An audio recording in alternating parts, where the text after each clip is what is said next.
What the property nyazo shega Mazetings tamuga anayafo Military touch. Bamivenyu na satani Panoda kuviringiza patani Asi chimbona vunda fandani Kutizanda kapindana nazo zingani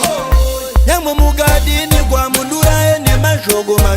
anofura Karamjeni chaura kutosimiza Jonvo yangu kuona njinyura Azia mombozi vakasanda kasangana nazo Bokuvira njikura Izo zinondisimisa saka mchona mango maobo inini njinyora Andina matesa tani Azindine obozi mapatani Tari ya kutivano ndivenga vangani Andivunduki azize zinyoani Iri kusama vandimise zibamishani Zimangoma ndiri kugazira zinyoani Chimomira ikuvenga majamani Kuno tinogazira mapatani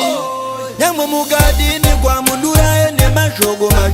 anofura Karamjeni chaura kutosimiza Jonvo yangu kuona njinyura Azia mombozi vakasanda kasangana nazo Bokuvira njikura Izo zinondisimisa saka mchona mango maobo inini njinyora Bane moyo yakaipa vanongomirira kufamisa zvakaipa Nizo zvavanokwanisa zvatinogona avambozvifambisa Mamero vanotogara vane beki nefoshoro Vakangomirira kundicherera pasi Asi hazvina kutanga nhasi Zvekuzama kundikandira pasi Nyamwe mugadini kwa mundura ene mashogo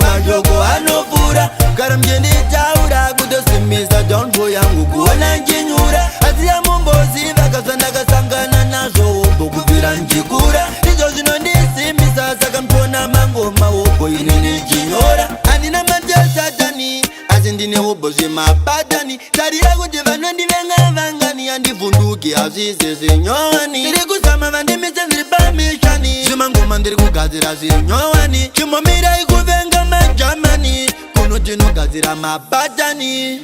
Nyamwe mugadini kwa mundura ene mashogo